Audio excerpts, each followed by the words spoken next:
Bandung. Di sini gue pengen share ke kalian tentang hal yang paling mengerikan dalam hidup gue. Lebih tepatnya saat gue masih jadi anak SMP. Waktu itu gue punya temen, sebut aja namanya Amel. Gue sama Amel ini kemana-mana suka bareng. Bahkan temen-temen gue ngiranya kita kakak adik loh. Nah, kebetulan rumah Amel gak jauh dari sekolah. Jadi setiap pulang sekolah, gue sering mampir buat main atau ngerjain tugas kelompok. Intinya, sejauh itu hubungan gue sama Amel baik-baik aja. Sampai suatu ketika, pas gue kelas 8, gue ada acara sekolah gitu. Nah, si Amel lagi salah pakai baju.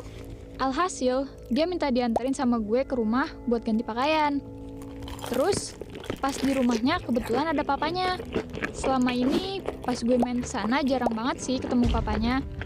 Jadi, mungkin bisa dibilang pertama kalinya gue ketemu sama papanya Amel. Amel ke kamarnya buat ganti baju, sedangkan gue ngobrol sama papanya Amel. Ya, ngobrol basa-basi biasa lah. Ya kali ngobrolin rumus Pitagoras. Oh iya, mungkin papanya Amel kenal gue karena si Amel sering ceritain tentang gue ke papanya. Gak perlu waktu yang lama, Amel keluar dari kamarnya. Terus dia salim sama papanya dan keluar rumah duluan. Pas gue mau pamitan pergi juga, kok malah ditahan-tahan gitu sama papanya. Jujur gue bingung dong. Tiba-tiba papanya Amel nyium pipi gue gitu. Dan begonya gue pas itu ngerasa biasa aja. Mungkin saat itu gue ngiranya tuh orang emang penyayang gitu kan. Ibaratnya kayak care ke orang. Asli, gue sebego itu dong. Terus papanya ngomong gini ke gue, "Bel, anggap aja om kayak ayah kamu ya." Dan gue kayak nerima-nerima aja saat itu. Secara gue anak yatim, gak punya sosok ayah. Mungkin dia kasihan kali sama gue karena gak pernah dapat kasih sayang seorang ayah dalam tanda kutip dicium. Oh Bella, betapa bodoh dan polosnya diriku di kala SMP. So, this is it. Inilah hal yang nantinya jadi trauma buat gue saat ini. Singkat cerita, beberapa bulan kemudian temen gue ngajakin buat benerin HP di salah satu mall. Sekalian deh main-main. FYI, kita berempat termasuk gue, ada Amel, Brina, dan Carla. Jadi sepulang sekolah, sekitar jam 3-an sore, kita cus deh pergi rame-rame ke mall. Nah, nanti pulangnya dijemput sama papanya Amel. Setelah semua urusan beres, jam 7 malam papanya Amel datang buat ngejemput kita. Berhubung kita berempat, sedangkan papa Amel cuma bawa motor, mau nggak mau ya papanya bolak-balik ngejemput kita. Nah, biar nggak begitu ribet, kita diantar dua-dua. Kalau sama papanya Amel, ya bertiga dalam satu motor. Yang pertama diantar itu si Gina dan si Carla. Sedangkan gue sama Amel terakhir. Soalnya, gue sama Amel itu sebenarnya satu komplek. Bedanya kalau dari arah mall ini, rumah gue lebih dulu dilewatin sebelum rumah Amel. FYI, si Carla bakalan diturunin di rumah Brina. Dia disuruh nunggu dulu di situ. Kalian mau tahu kenapa Carla nggak langsung diantar sekalian ke rumahnya? Eits, tahan dulu. Nanti gue ceritain alasannya. Sekitar 20 menitan berlalu, papanya Amel datang buat ngejemput kita. Leganya. Akhirnya bisa pulang juga, pikir gue saat itu. Tapi, kok gue nggak diturunin duluan ya? Kan rumah gue di depan. Posisi rumah gue dari arah mall lebih dulu. Tapi kenapa malah bablas? Apakah papa Amel lupa? Gak mungkin. Anehnya, papa Amel malah nurunin Amel duluan ke rumahnya. Dan ada hal yang mengadi-ngadi di sini. Lo tahu si Carla yang disuruh nunggu di rumah Brina tadi kan? Setelah nurunin Amel, bukannya papanya nganterin gue balik dulu. Dia malah bawa gue ke rumah si Brina. Pas di jalan sih dia speak-nya gini, "Bel, kita ke rumah Brina dulu ya. Kasihan Carla belum diantar pulang ke rumah. Biar sekalian sama kamu juga pulangnya." Oh, oke. Sumpah, gue kesel. Kenapa tuh orang bikin ribet sih? Gawatnya, sepanjang jalan, tangan papa Amel mulai menggerayangi paha gue. Fix jijik. Mau ngelawan, tapi nggak bisa. Mau negur, tapi takut. Gak berselang lama, tibalah gue di rumah Brina buat jemput Carla pulang. Jadi kita bertiga boncengan buat anterin si Carla. Was wis wus, sampailah di rumah Carla. Gak tahu kenapa, pas dia mau salim sama papanya Amel, muka Carla kayak udah pucet gitu. Feeling gue makin gak enak nih. Pas di jalan mau pulang, Papa Amel mendadak ngelanin laju motornya. Terus dia ngomong gini ke gue, "Bel, gak apa-apa kan kalau Om sayang sama kamu?" Astagfirullah, merinding banget dengernya. Terus dengan bodohnya gue malah jawab, "Gak apa-apa." Woi, di mulut ngapa dah? Bisa-bisanya gue sebego itu.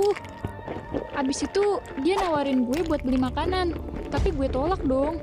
Jujur, feeling gue makin gak enak sama nih orang. Kebetulan dari daerah komplek Carla ke komplek gue, kan kayak ada jalan pintasnya gitu. Pokoknya ngelewatin jembatan gitu deh. Dan daerahnya emang sepi, anyep gitu. Terus si papanya Amel nawarin gue buat lewat sana dengan alasan biar cepet dan deket. Oke, gue iya-iyain aja deh. Pikiran gue cuma satu, pengen buru-buru balik ke rumah, titik. Terus pas udah nyampe di jembatan nih, sepi banget anjir, gak ada orang lewat sama sekali. Terus kok rasanya motornya jalannya pelan gitu. Di situ dia berhentiin motornya. Set, dia mulai megang pipi gue, terus cium pipi gue berulang kali. Sumpah, gue shock. Demi apapun gue nge-freeze gak bisa ngapa-ngapain.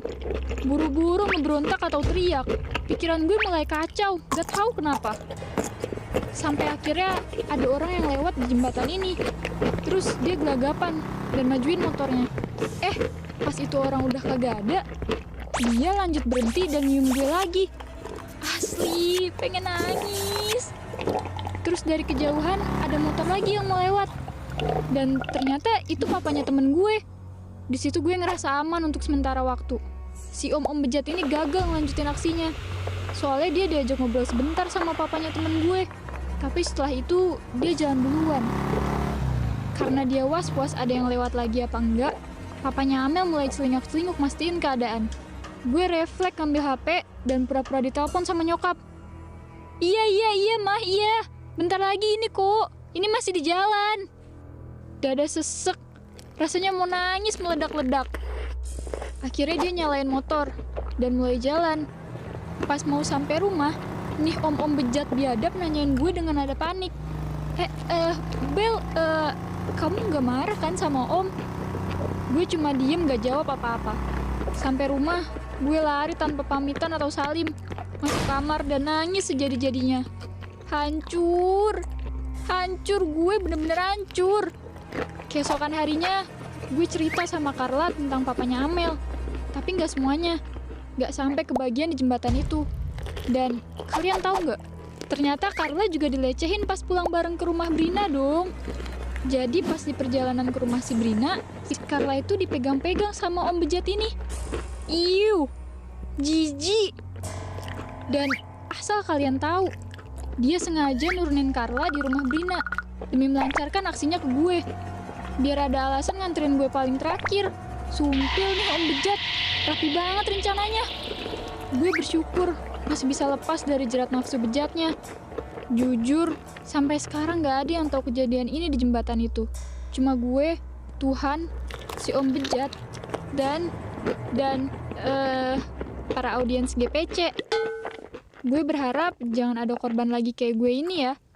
Makanya gue share cerita ini ke kalian.